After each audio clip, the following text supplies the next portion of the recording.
Hello friends, welcome back to my channel. বরাবরের মতন ইসলাম প্রিয় ভাইদেরকে জানাচ্ছি আসসালামু আলাইকুম ও হিন্দু ভাইদেরকে নমস্কার। তো পৃথিবীর যেখান থেকে ভিডিওটি দেখছেন সবাইকে জানাচ্ছি আন্তরিক অভিনন্দন ও শুভেচ্ছা।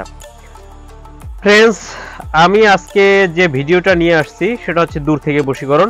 আপনারা থাম্বনেল দেখেই বুঝতে পারছেন এটা একটা তীব্র বশীকরণ, এত তীব্র যা ধারণার বাহিরে। এখন যদি কেউ মনে করেন যে কাজটি করলাম আজকের, কালকে দিনটা মাঝে যাবে, পরশু দিন বলবেন যে কাজটা করলাম রেজাল্ট তো হলো না, সে চিন্তা করেন না। একটু ধৈর্য সাপেক্ষে করবেন। এটা আপনার মনোশক্তিতে, আপনার মনোবল, এবং আপনি যদি ইসলাম প্রিয় ভাই হয়ে থাকেন, যদি ৫ ওয়াক্ত নামাজ কালাম পড়ে থাকেন, বা যাই মানে যতটুকুই নামাজ কালাম পড়ে থাকেন, যদি জীবনে কোনো পুণ্য অর্জন করে থাকেন, সেই পুণ্য বা সওয়াব কামাই করে থাকেন, তার পুণ্য ফল অনুসারে আপনি কাজটি করতে পারবেন। আর কোনো হিন্দু ভাই হয়ে থাকলে সে যদি পূজা পার্বণে তাকে তুষ্ট করে কিছুটা শক্তি অর্জন করে থাকেন, সেটা তো দেখা যায় না, যদি থাকে তাহলে আপনি কাজটি করতে পারবেন। তো কিভাবে করবেন? কোনো যন্ত্রণা, কোনো মন্ত্রণা, শুধু মনের শক্তি থেকে সম্ভব কি না দূর থেকে সেটা প্রমাণিত হবে। তো কথা বলবো না, চলুন মূল ভিডিওতে প্রবেশ করি।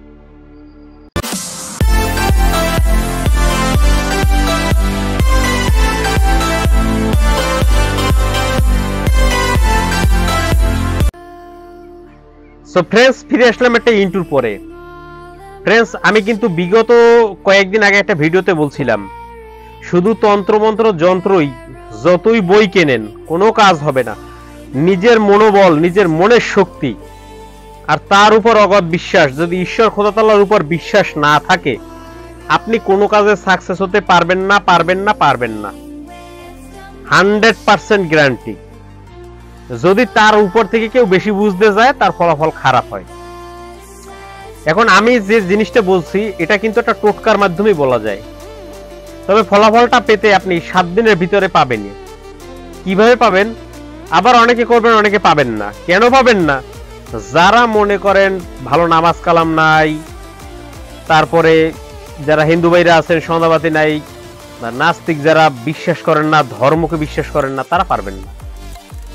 তো এটা করার জন্য খুবই সোজা নিয়ম। এতটা সোজা নিয়ম আমি আর আমার ইউটিউব চ্যানেলে দেই নাই, যেটা আমি আজকে দিতে চলেছি। এবং এটা দিয়ে আমি পরীক্ষিত, আপনারা অনেকে বলছেন পরীক্ষা করে দেখবেন তারপরে আমাদেরকে ভিডিও দিবেন। এটা আমি পরীক্ষা করে চালিয়ে দেখেছি, তারপরে আপনাদের মাঝে ভিডিওটা নিয়ে আসছি। তো এটার জন্য আপনার বেশি কিছু প্রয়োজন হবে না। সাদা কাগজ, লাল কলম আর চামেলির তেল লাগবে। ফ্রেন্ডস, আমি আবারও বলছি, চামেলির তেল। এখন বলতে পারেন চামেলির তেলটা কোথায় পাবো? বাসারের দোকানে, অর্থাৎ যেখানে এই সমস্ত দ্রব্য সামগ্রী বিক্রি করা হয় কবিরাজি, সেই দোকানে গিয়ে বলবেন আমাকে 50 টাকার চামেলির তেল দেন বা 100 টাকার চামেলির তেল দেন। এরপর একটি সাদা কাগজে এরকম লম্বা আকৃতি করে আপনি লিখবেন, অমুকের মেয়ে অমুক, আমি অমুকের পুত্র অমুকের, মহব্বতে পড়ে ছুটিয়া চলিয়া আসুক। এইটুকুই, এর থেকে বেশি কিছু লেখার আপনার প্রয়োজন নাই। এরপরে ওইটাকে ভাঁজ করবেন। এর সাথে কোনো অক্ষর, কোনো কিছু, কোনো দোহাই, কোনো কিছু দেওয়া লাগবে না। তার উপরে সুতা দিবেন, সুতা না সরি, আপনি তুলা পেঁচাবেন, একটা শৈলতার মতো তৈরি করবেন। এরপরে মাটির প্রদীপ নিবেন। মাটির প্রদীপে সেই তেলটা দিয়ে আপনি ওই শৈলতাটাকে দিয়ে যাকে আপনি বশীকরণ করতে চাচ্ছেন তার চেহারাটা কিছু সময় কল্পনা করে তার বাড়ির দিকে মুখ করে ওই প্রদীপটা আপনি আগুন জ্বালিয়ে দেবেন। তবে গ্যাস লাইট দিয়ে না, গ্যাস লাইট দিয়ে মোম ধরাবেন, মোম দিয়ে ধরাই দিবেন। অনেকে আছে কিনা গ্যাস লাইট দিয়ে ধরাই দিল, কাজ হবে না। এখন ওই প্রদীপে তেল দিবেন অল্প, যেন অল্পের ভিতরেই যেন প্রদীপটা নিভে যায়।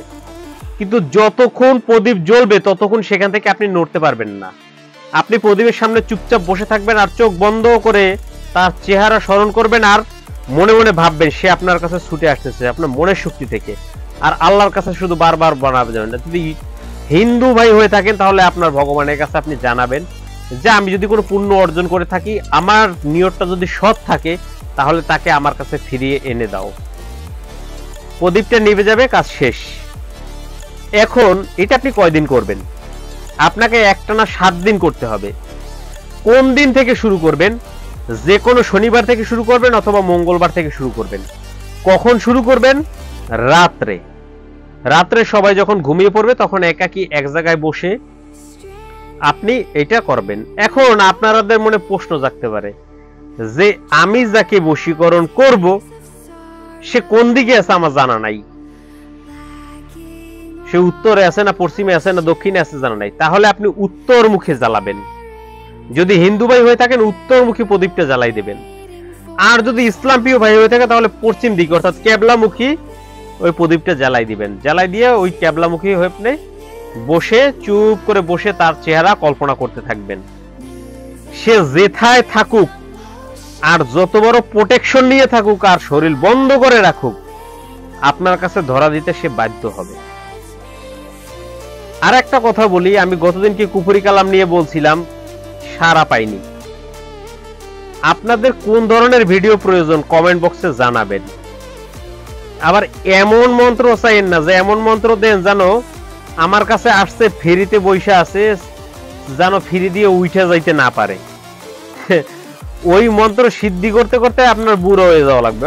সিদ্ধি করে বুড়ো হয়ে যাওয়া লাগবে না, এগুলো করতে হয় আমাবস্যা অথবা পূর্ণিমার সময় গলা সমান পানিতে নেমে তারপরে কিন্তু সাধনায় সিদ্ধি লাভ করতে হয় সেই মন্ত্র জপ করলে। আবার অনেক মন্ত্র আছে আমরা বলি যে এটা স্বয়ং সিদ্ধ। আসলে অনেক মন্ত্র আছে স্বয়ং সিদ্ধ। স্বয়ং সিদ্ধ বলতে কি মানে সেটা সিদ্ধই, কিন্তু তারপরে যেটা স্বয়ং সিদ্ধ সেটা 108 বার পরে অন্তত সিদ্ধ করে নেবেন। কেন? একটা মন্ত্র যখন স্বয়ং সিদ্ধ হয়ে থাকে বহু মানুষের কর্ণে চলে গেলে ওই মন্ত্রের ক্রিয়া ততটা থাকে না। তাই আপনাকে আপনার অনুকূলে সেই মন্ত্র কাজ করার জন্য আপনি 108 বার জপে নেবেন। এতে আপনার ওই মন্ত্র অনুকূলে কাজ করবে, আপনার সঙ্গ দিবে, আপনার সাথে থাকবে। তো ফ্রেন্ডস, আমি আসলে ভিডিও লং হয়ে যায়, বেশি বাড়াতে চাই না। যদি ভিডিওটা ভালো লেগে থাকে অবশ্যই লাইক কমেন্ট শেয়ার করবেন, সাবস্ক্রাইব করবেন এবং কোন ধরনের ভিডিও প্রয়োজন দয়া করে জানাবেন। অনেকে অনেক ধরনের মন্ত্র আমার কাছে চান, ধৈর্য ধারণ করে চ্যানেলের পাশে থাকেন, সব ধরনের মন্ত্র আপনারা পেয়ে যাবেন। তো আজকের ভিডিও এই পর্যন্তই ছিল। যদি আপনাদের ভালো লেগে থাকে অবশ্যই লাইক কমেন্ট শেয়ার করে আমার পাশেই থাকবেন, আর নিত্য নতুন ভিডিও পেতে অবশ্যই চ্যানেলটা সাবস্ক্রাইব করে রাখবেন। সবাই ভালো থাকবেন, সুস্থ থাকবেন, শুভকামনা রইল। আল্লাহ হাফেজ।